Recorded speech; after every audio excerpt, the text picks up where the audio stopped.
Hey, what's good, everybody? Welcome to another episode of the Who Dat Weekly, featuring Dirty Dallas finest, Mr. J Spire. So, bit of an absence. Some major things have happened in the first week, which I will discuss in this episode. But sorry for the wait, y'all. When life happens. So you just gotta take control of it and just keep pushing through. And they weren't bad things. I would say that much. They weren't bad things at all. But that's all. I'll just leave it at that. So as we all know, time has passed for the last couple weeks, and it's the boring part of the NFC. NFC. Wow, what am I talking about here? It's literally just. It's just the boring part of the off-season is what I meant to say. Because there's not a lot of action. There's just a lot of just theories left and right, what the team could be, what the team would likely be. All these theories are just all up in the air. And, it's nice to talk about, but at the same time, could football season just hurry up already? Like, goodness gracious. Yeah, so anyway, so with that being said, we're back. So we're back for good. And we'll continue to keep posting weekly content to the best of our abilities, have something to talk about, etc. So, but today we're going to be talking about more, as I mentioned, we'll probably be theorizing about certain scenarios. So that's what we're mainly talking about. So the first topic of the day is, will the Saints Oline be the best in the NFL?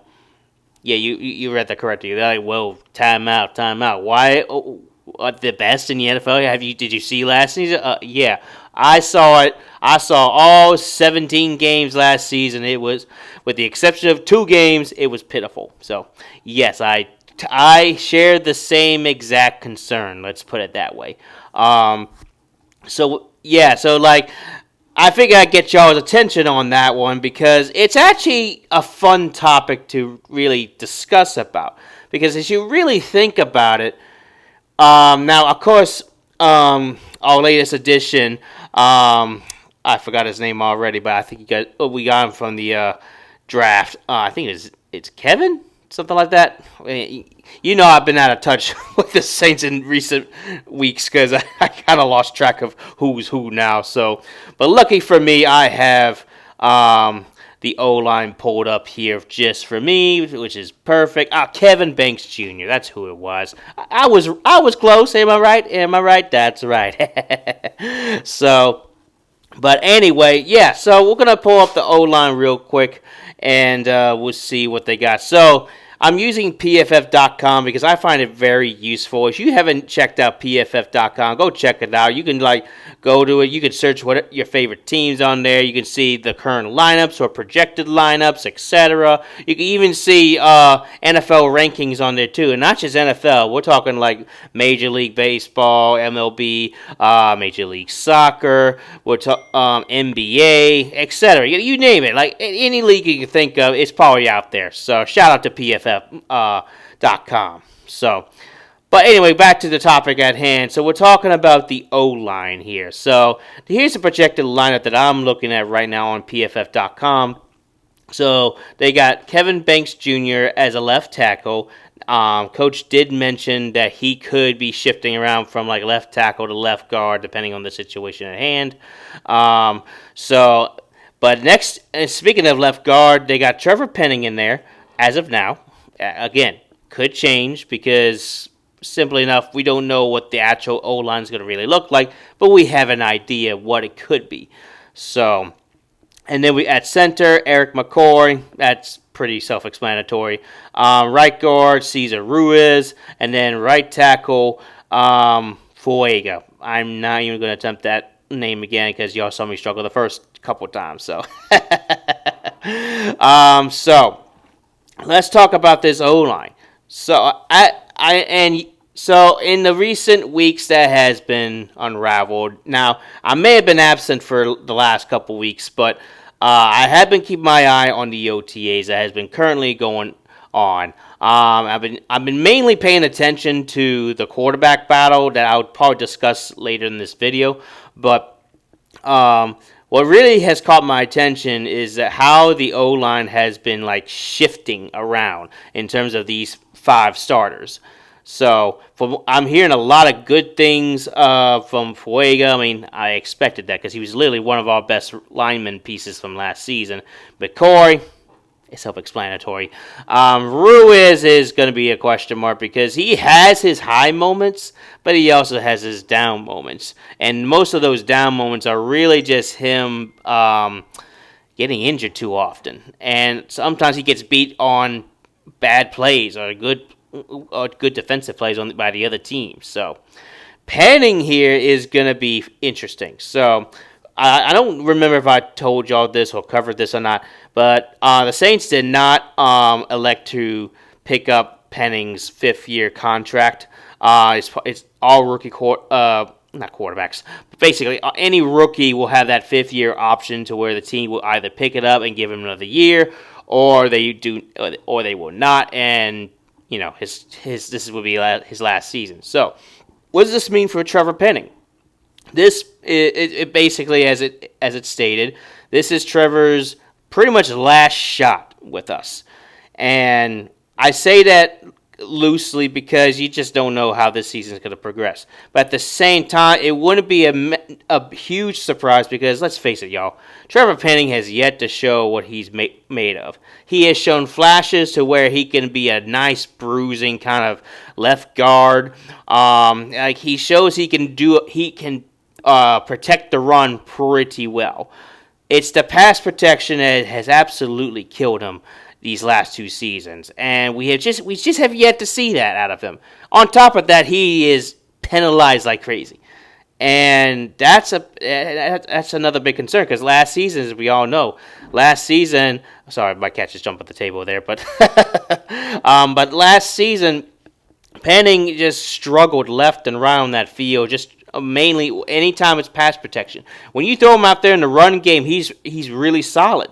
So here's my hope with Trevor Pennings, though. Here's my hope. Now that we have a whole new coaching scheme that is going to emphasize on the run game, from what I've been learning from Coach Moore, because I think Pennings, last I checked, was on the right guard side, maybe the right tackle.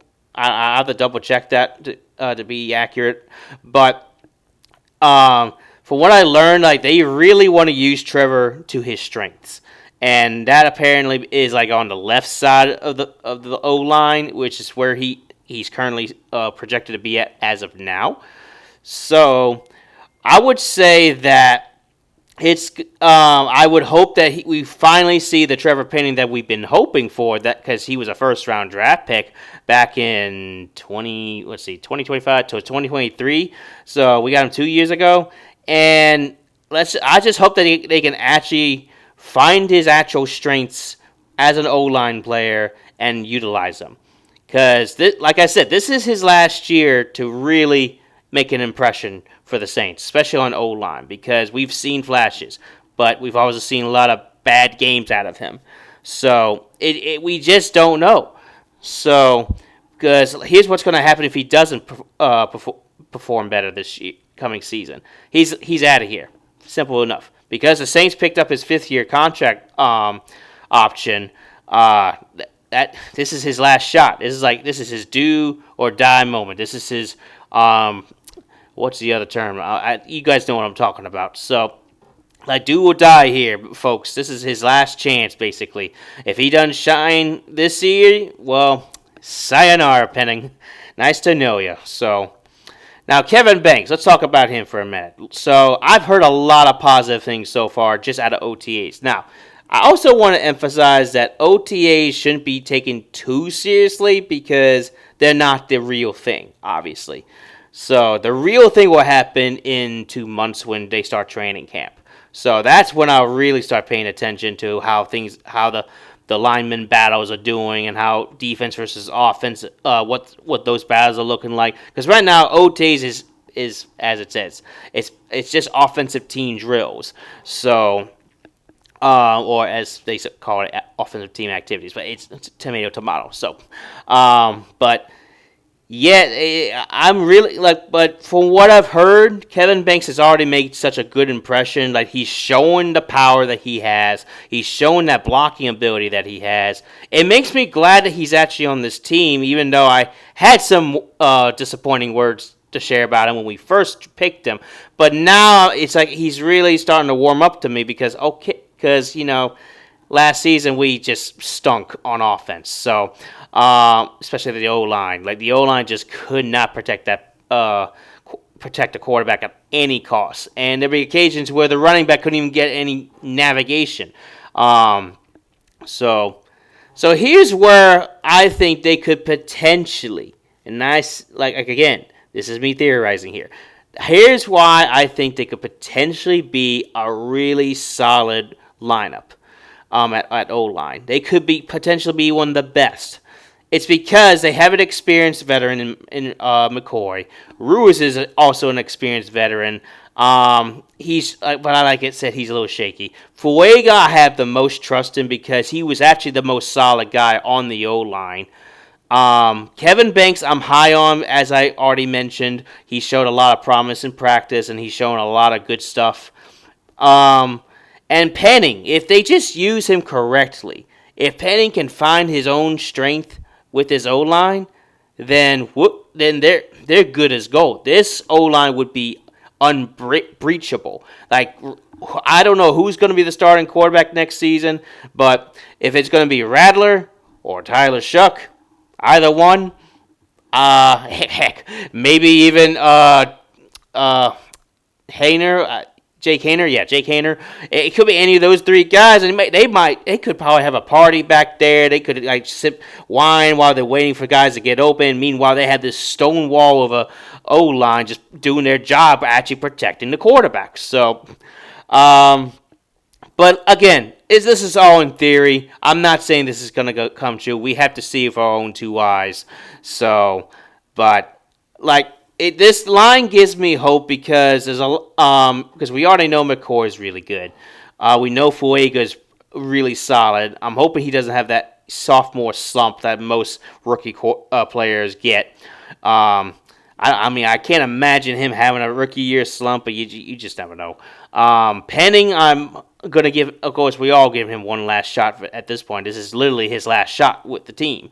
So, and then Kevin Banks, well, you're just brand new here, so let's get ready for it. But yeah, so those are just my theory thoughts about it. So, like I said, I think, and here's the other thing I forgot to mention. Here's the other thing. This O-line could be one of the best in the NFL for one key reason: health. The health on the O-line was the biggest detrimenter to this team last season. We saw how they played last season against their first two opponents. Now, granted, Dallas ended up sucking, and Carolina was the same thing. But when you had a really healthy O-line in those first two games, you were winning games left and right. You were beating the crap out of opponents by 40-plus points. I would say that they actually had three good games, and I'm throwing in the Eagles game as well, even though we lost to them. I'm throwing that in because the O-line did a pretty solid job. The problem was we couldn't move the ball. And they did a solid job in protecting Derek Carr, despite that McCoy went down. They kind of picked up the slack for the most part. But the problem was, as we already mentioned, Derek Carr just kept making stupid passes left and right, or you throw it too short and that we don't get the first down, or we do a run play that on a 3rd and long that I'm like, what are you doing? Like, just dumb plays left and right, dumb calls left and right. That's what really shot us in the foot. And on top of that, our defense caved in the last second. So, but overall, the O-line had 3 solid games, and then everything, well, as you know, the rest is history. We fell apart in the end. So, yeah. So if we get to simply stay healthy, this line could be a force to reckon with. I can almost guarantee that. But again, I don't want to get all hopes up. I'm not trying to hype up this line at any cost whatsoever. I want to see with my own two eyes, and I plan on doing that this coming season, and we'll just take it one day at a time. Sounds good? All right. So, the next thing I want to talk about real quick is the current quarterback battle between Spencer Rattler and Tyler Shuck. Take notice I did not mention Jake Haener. Here's why. Well, and I feel like he's going to be a cut candidate by the time preseason wraps up. So Jake Haener unfortunately hurt himself during practice, during OTAs that is. And let me tell you, that's like the most poorly timed it was a poor time to like get yourself hurt. Because as we all know, the Saints are not bringing any kind of veteran quarterbacks. They made that crystal clear. And They have a lot of faith in these young quarterbacks who have little to no experience, with the most experience right now is Spencer Rattler. So, and this is an opportune moment for Jake Haener to really show what he's made of. Now, personally, do I believe in him? No, absolutely not. Because I've seen what he's made of. Now, of course, I will give him the same kind of benefit of the doubt because we had a really bad injury-plagued O-line with an injury-plagued receiver core. So it's like, what do you expect Jake Haener to do? Like I said, I'm not trying to defend him too much, but I do know that Rattler is better than Jake Haener because we saw a lot more flashier plays with Rattler than we did with Jake Haener. So, but I'm gonna throw him a bone here. Like he had an opportunity to like show his skill set and see what he's really made of.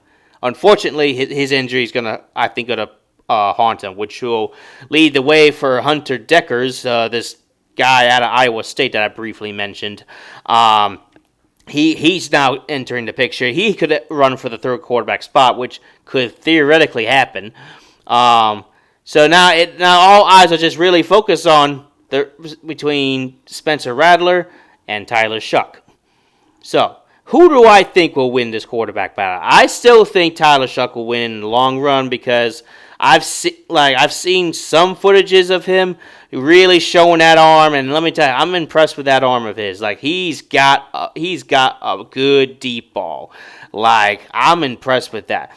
The thing I really need to see, though, and that's why I emphasize that OT should not be taken too seriously, is how does he do against an opposing defense? Like an actual opposing defense.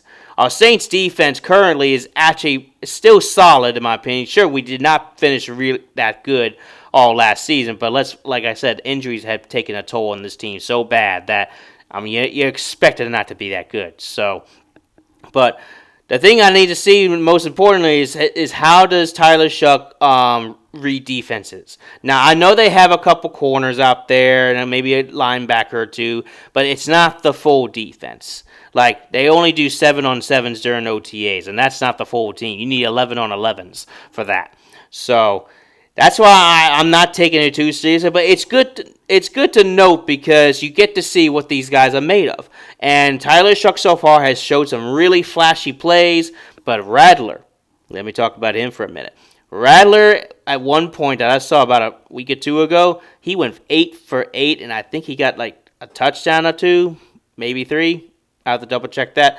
But that is pretty solid. Again, we're not going to emphasize that too much because it's just OTAs. But for him to go 8 for 8, not missing a single shot, hand of applause there, buddy. Hand of applause. Tyler Shuck did just as good. He went for 7 for 8. He threw 2 touchdowns, threw 1 interception as well. But in the end, like Rattler really has shown out. What's really impressed me from Rattler is that he is really taking this seriously. Like, so seriously. Like, it would not surprise me if he somehow stole the starting job away from Tyler Shuck. Now, a lot of y'all people are going to say, whoa, we drafted Tyler Shuck pretty high. Why wouldn't he be the starter? I agree. However, keep this in mind. If a quarterback like Rattler, who's got a lot of starts under his belt already, shows that he might end up being the better quarterback and giving Tyler Shuck some more time to like familiarize himself with the offense, even if the offense is brand spanking new, then let Rattler take his shot at the reign. Like, who knows? Rattler might just end up improving from year 1 to year 2. And this is where, like, I'll defend Rattler here. Like, Rattler did not have anybody to throw to. He had Walmart players out there that he was throwing to. Like, you're not going to win games like that. And you had a Swiss cheese O-line, for crying out loud. Like, people were coming left and right. Rattler couldn't have enough time.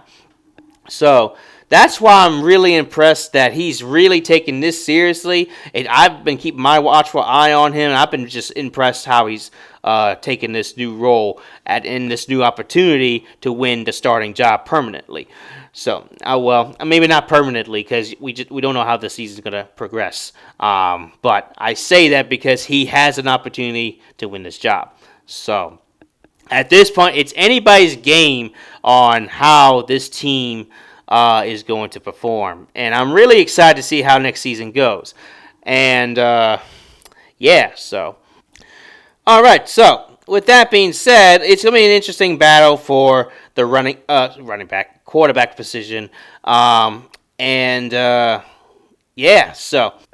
All right, so let's take a look at this defense here. So, at corner, we got Cooley McKinstry, we got Alontae Taylor, who's more of a safety, actually.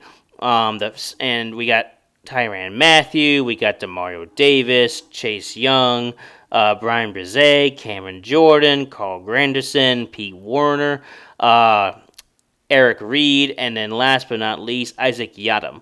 Now, specifically the corners and maybe the linebackers are subject to change because Isaac Yiadom, he played for the Cardinals or Giants, whichever team it was. No, it was the Cardinals. That's right, it was the Cardinals. He played for the Cardinals last season, didn't do a whole lot, but he was pretty okay-ish with us before he had left. So that's why he's like currently in there as like a starting corner, but I don't expect him to secure that job. Because I think somebody from like either one of the rookies that we drafted this season or maybe another cornerback that's like on the roster might beat him out. So these are like subject to change. Now Pete Werner, his job, it should be secured as long as he stay healthy. But it wouldn't surprise me if the new defensive coordinator, Brandon Staley, I know he's implementing a brand new defensive system to where there's only three defensive tackles, and then there's like 4 linebackers or something like that. It's some kind of defensive formation like that. So there's probably gonna be 2 extra linebackers in there, and we already know Demario Davis is one of them. We already know Pete Werner is one of them. But who would be the other 2 guys? Well, the other 2 guys could be those rookies that we had mentioned in my previous couple of videos several weeks ago. So those guys could fit in quite nicely. As far as like the safeties go, it's not much to be like overly concerned because Tyrann Mathieu, he's got the job locked up. That's pretty simple. But we all know that Tyrann Mathieu is on his last leg, so it wouldn't surprise me if they throw in a younger free safety in there just so they can like help with the speed and everything. Because we all don't doubt Tyrann Mathieu's ability to like ball hawk and everything, but when it comes to speed, oh Lord, it's kind of sad. So. Because you can tell he's showing his age, unfortunately. So this season he's going to be the starter, but it wouldn't surprise me if he really takes a seat back on most plays. So Alontae Taylor is going to be an interesting case here because we've seen him flash many times in certain slots. But when he's like doing the deep ball and everything, oh geez and Pete, he gets cooked like bad. Whew. But when he's like in the slot, like a slot corner, that's where he excels at. And I'm hoping he just stays there. I'm hoping Brandon Staley sees that he just stays there. That way he can guard the slots and nobody can, like, move the ball for more than 5 yards because he's just right there. But let's briefly talk about the D-line here. The D-line is going to be interesting here. So the D-line, we know Cameron Jordan. This is basically his last season with us. Carl Granderson, he has shown good stuff, but I think this past season he hasn't been that great, so which is unfortunate. So it wouldn't surprise me if they try to, like, replace him along the way, because we really do need better defensive tackles. Now, Chase Young has still a little more to prove. I think he showed more good flashes than Carl Granderson, and it wouldn't surprise me if he does it better this season because he's fully healthy and everything. Because last season, at the beginning of the season, he had some kind of neck procedure, and that kind of, like, inhibited him from being full strength and full power and all that. Brian Brzee has shown, again, like, he shows a lot of good flashes. The question is, can he be consistent? And that's the thing there. So we don't necessarily know. And we don't even know who's going to, like, come in now and then, because we know Cameron Jordan can't play a full game as much anymore. He's going to have to, like, take a seat back just like Tyrann Mathieu. So it's like, it's going to happen. So the curious question is, who's going to fill in for him? Well, I can't tell you right off the bat because I don't know right off the bat. But as soon as I hear more information about that, and once we see them actually participating on the field, I'll probably have better information along the way. Because right now, this is just all in theory, what the defense could look like. And yeah, so. Well, anyway, that's all I got for today. Thank y'all for tuning in. I'm glad to be back here. I'm glad to be talking football again. Tune in next week for another episode. We'll talk about something. I'll brainstorm some ideas. But, yeah, so if you haven't checked out the last video I posted, you can just click on the description below or the link that will pop up at the end of this video. And, yeah, don't forget to like and subscribe, y'all. All right, thank y'all for tuning in. Who Dat, baby?